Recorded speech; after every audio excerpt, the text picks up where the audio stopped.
Hey everyone, I'm Danny and welcome to Muggle Magic.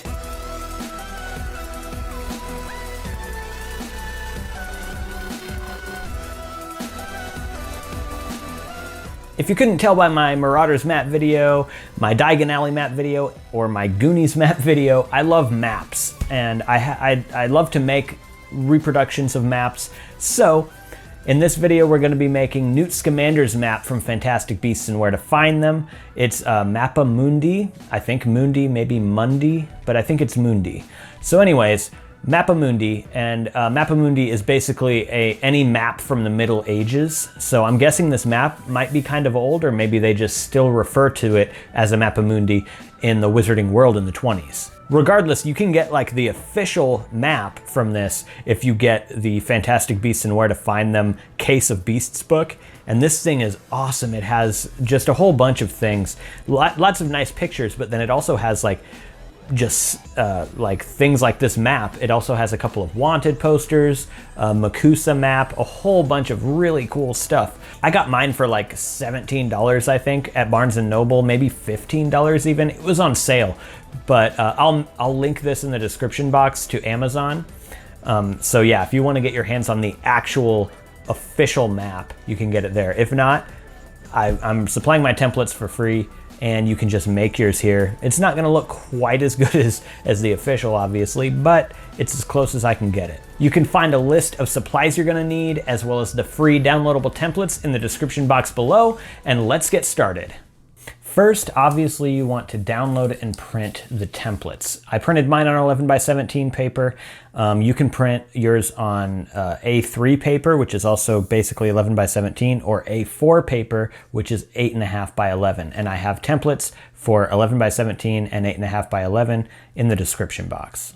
These should be printed double-sided. I printed these on regular paper, but you could try some other type of paper and see if it works out better. So this should be a very simple, quick tutorial, and this shouldn't take you much more than 15 minutes to put this map together. So you want to cut out all of the white space from around the map, and I'm going to use a ruler and X-Acto knife to cut mine out, because that's pretty much my go-to thing for cutting stuff out, but you could use whatever you want.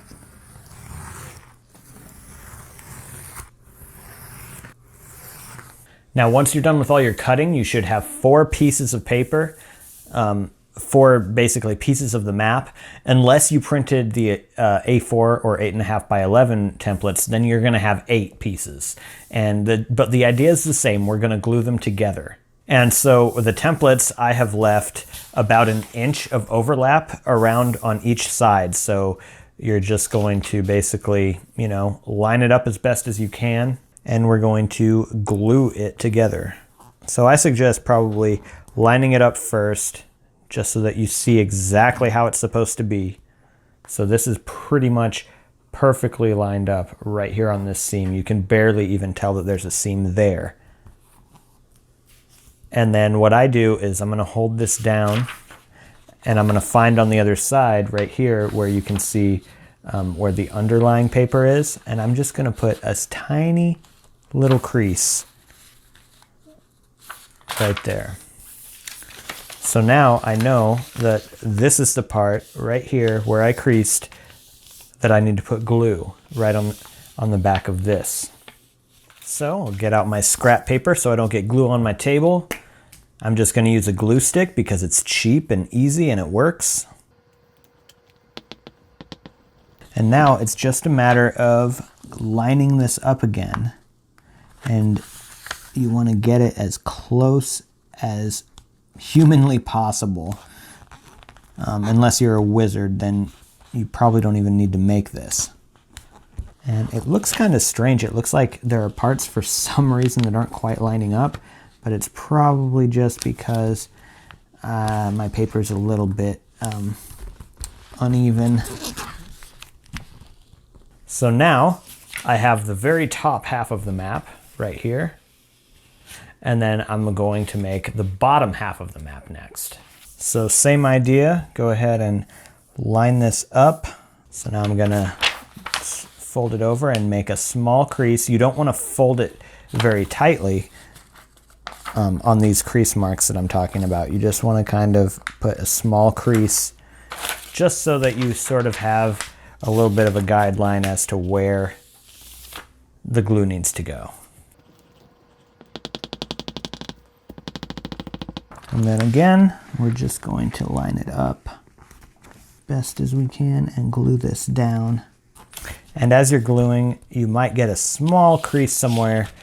And if that happens, you want to try and get that somewhere off, like in the water somewhere, so it's less noticeable than if it's like right over the text. There, now we have the bottom of the map, and the next step, obviously, is to glue the bottom and top of the map together. So this time we're just going to line it up, make our little crease, and then I'm just going to put glue on half of this at first so that I can get the first half glued down, and then I can do the glue on the second half. And this is a bit easier to line up than other things that I've done because there are all these map lines on it, so you can make sure that the map lines connect. Okay, so now we've got that first part glued down. We can do this next part right here.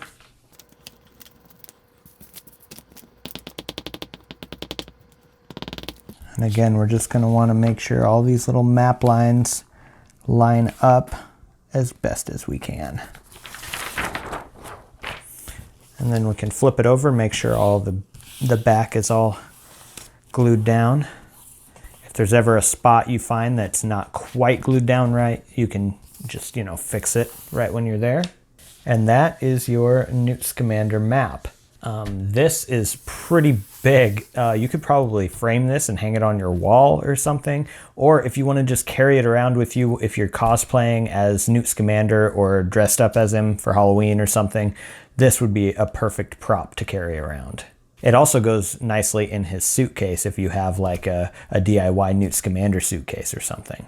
But the way that this is folded up is it's folded in, you should be folding it in threes, I believe. So we're going to have one fold right about here. And then we'll fold this side over like this. Right about there. And then we're just going to fold it completely in half.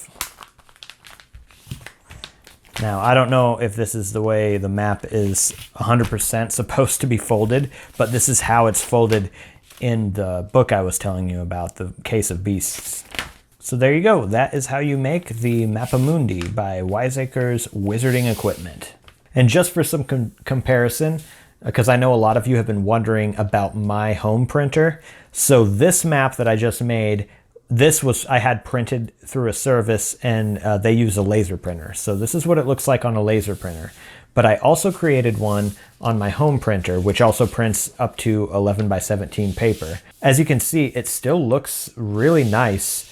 It's just the colors are a bit different. The laser printer has more prominent, I guess you would say, colors, more like accurate colors, whereas my home printer has a bit more of a redder tint to it. However, it still looks really nice, and the details in here, as you can see on my home printer, it still has a lot of really nice detail to it. So, I mean, it's not fuzzy or anything. I have a really nice printer. It's just, it's an inkjet, so I don't get that glossy look to it that a laser printer gives. So, yeah. I have a link to my printer in the description box if you're interested in checking it out or whatever. But I kind of prefer the map printed on my home printer like this because it's not so glossy as it would be with a laser printer. And, you know, an old map would not be glossy, most likely. If you're interested in winning the map that I made in this video today, there's a weekly giveaway link in the description box.